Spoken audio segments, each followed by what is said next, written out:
For the first DIY, I wanted to see if I could turn one of the Dollar Tree wood trays into a flower cart. I thought it would be a really fun challenge, and so I'm going to use one of the new wood easel kits from the Dollar Tree for extra wood. If you can't find these little kits, you could always use Jenga blocks or other craft wood. I really like them though. Now, for the outside of my tray, I decided to take some of the medium size popsicle sticks. These are the ones from Walmart, and they're a little bit longer and wider than the ones from the Dollar Tree, and it will cover the entire side. I thought we could do like a slatted board on the side to give it just a little bit more texture and also cover the handles on the end. Now, this step is totally optional, and if I were to make it again, I don't know if I would include them because when I went to stain it, they did warp a little bit, being this thin wood, but not too bad. I just cut them down to size. I want them to be like two, like that, where they're kind of staggered to make it look like a wood crate and to slightly be taller than the tray. This would also be a good option if you can only find the ones with like the star cutouts or the heart cutouts or something like that, and you don't want to be able to see the handles at all. But the regular handles really aren't that distracting. I just kind of wanted the textured surface of the wood. So I'm just cutting those down. I'm just using scissors and hot glue. I did the ends first, and then we will do the sides. And the reason, again, I use these larger ones from Walmart is because they were as long as the tray. I don't think Dollar Tree I know Dollar Tree has a couple sizes of popsicle sticks. I get like the small and I guess the medium. And but Walmart has like these large ones and they also have jumbo ones which are really big, which are great for crafting. So whenever I do go to Walmart, I always try to pick those up. So I cut down enough for all four sides. What I was thinking is that this is going to be where the flowers are on my flower cart and I can attach legs. That's where the easel kit comes in handy. Now there's two pieces that are slanted that go together to make the easel, and then there's one piece that's the easel stand, and they all seem to be about the same size wood. And I thought these would be coming handy for crafting, so I keep picking these up, these little easel kits from the Dollar Tree. I just kind of estimated how long I wanted my leg to be. I don't know. I didn't really measure it. It's maybe about 3 inches. And I'm going to cut out two. I love using my miter scissors. I got these on Amazon. I think I have them listed in my Amazon shop in the description of today's video. I probably need to get some new blades though, because the Florida humidity out my garage is rusting those, right? And then for the tires, I'm going to use some of the wood rings from the Dollar Tree. These are the little wood craft rings. I wasn't sure what size I would need, but I decided to go with this larger one for 2 wheels. Anything round is really going to work for a wheel. If you have any like wood circles made out of craft wood, I've even used like the little shape puzzles from the toy aisle at the Dollar Tree for circles, but I thought the wood rings would be perfect. So the front legs need to be shorter. So I kind of lined it all up there to see how long I would need those legs to be to center those on my little DIY wheels. Now, this is a fun crafting find. These are actually coffee stirrers. I ordered these for my coffee bar. You get like 1,000 of them from Amazon. So I've linked these in my Amazon shop as well as a crafting supplies because they came in really handy for these. As you can see, they're little teeny tiny pieces of wood. I'm going to cut out 3 for each one. The reason I wanted these instead of like skewers from the Dollar Tree is that they're flat. So I will be able to stack these on top of each other and they're so thin that they're not going to interfere with my design. So I take my wood ring and I just glue it on both sides with just a tiny dot of hot glue, and then I glue another one on it, forming an X, and then a third one. Since they are so thin, you can almost mold them a little bit so they'll bend slightly and they'll stack perfectly to make a little wheel in it. I think it turned out really cute. It was really easy to do. And I had bought those coffee stirrers, and I don't really like them that much for coffee stirrers, but when I also had the other motive that they'd probably be a cool craft supply, and I think they are, so I'm definitely putting these in my crafting stash.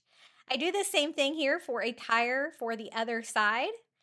And then now it's time to put our legs on our flower cart. I'm just going to attach them with hot glue. I just made sure to use my Gorilla Glue hot glue, let that set up.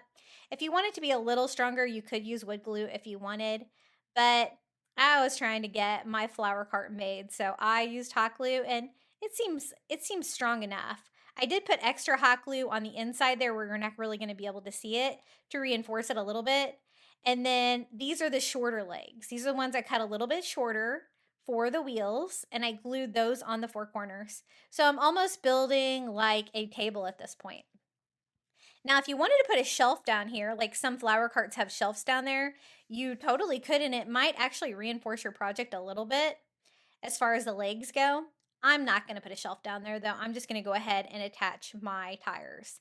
I was trying to figure out how to do this in a way that would level it out. So I'm using just an extra piece of wood just for a straight line here to try to figure out exactly where I want my tire to be. And I just glued my little DIY wheel to the little wood. I'm going to reinforce it with a little bit more hot glue here on the back. And then I'm going to glue the other one on the other side where everything will hopefully lay level. This is what it looks like so far. I think it's really coming along. It's starting to look like a flower cart, right? I got this idea by seeing the large ones that they sell, like the real life ones on Wayfair. And I was like, oh, yeah, I want to make a miniature flower cart. I think that'd be really cool. So this is another piece of that easel kit. And I'm going to cut down 2 pieces to be the sides of my sign here. Like a lot of flower carts, there's a couple different styles. They can come up and have like a roof. They can come up and have a roof with a shelf up there, or they can just come up and have a sign. So I'm going to make mine have a sign. So I cut these down the same size and I'm just gluing them on the inside of my wood tray there, one on each side, straight across from each other. And then another piece of that same easel kit for the top beam. And using this in combination with the miter scissors, huge fan for crafting. It made this really easy without having to go back and forth to my saw all the time. So I just attached that with hot glue there. And this is going to be my sign holder. So this is what my flower cart looks like so far. I did think it needed some handles to push it around. So kind of like wheelbarrow handles, right? Like you're just going to need little handles here. And so again, I'm using that same wood and I'm going to cut 2 small handles here.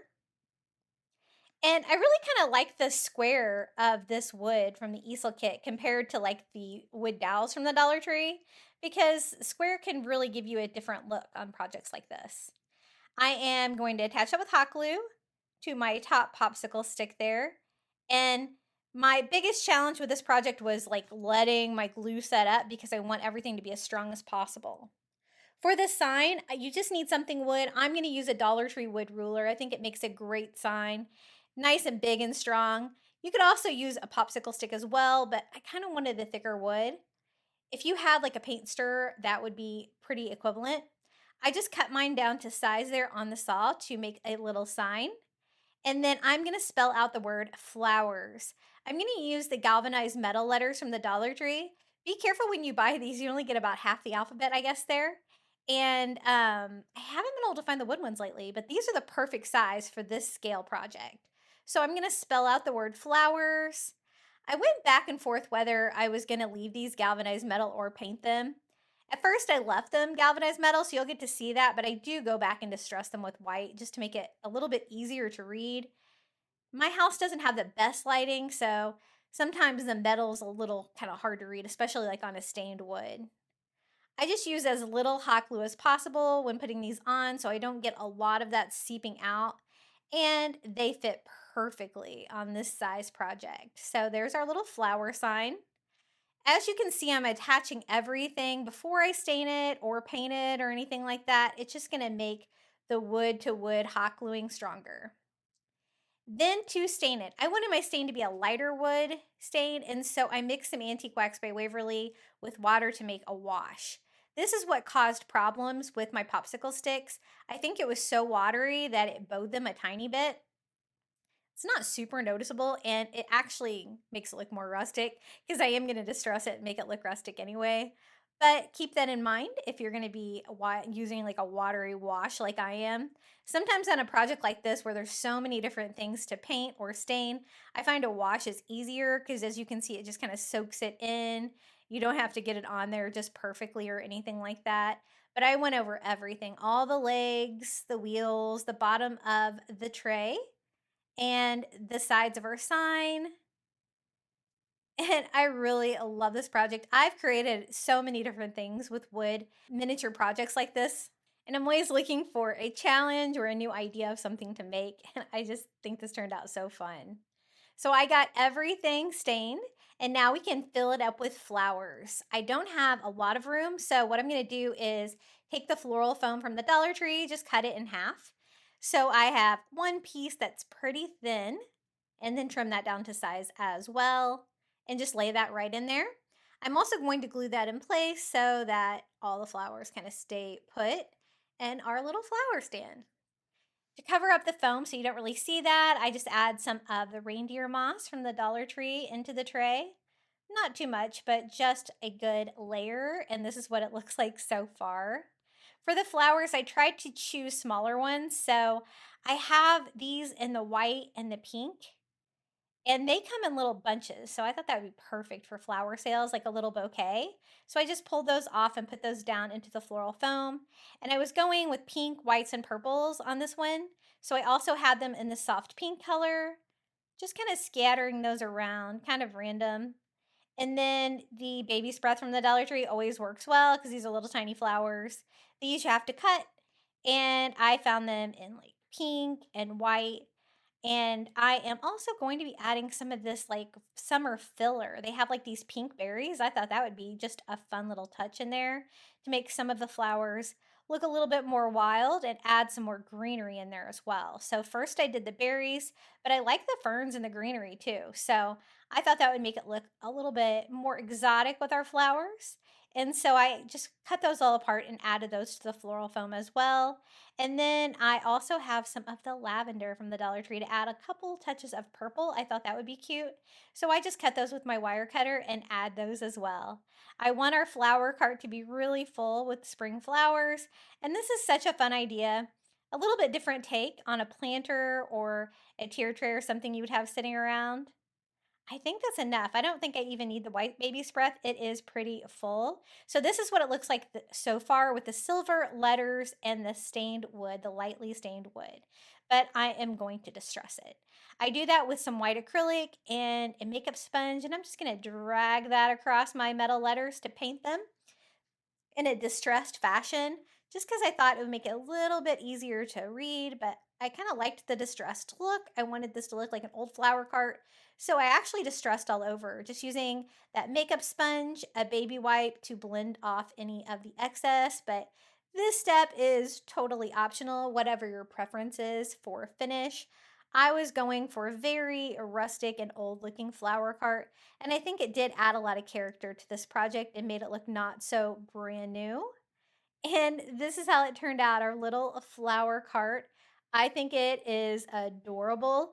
Let me give you a closer look of our little flower cart. Isn't that fun? I love it.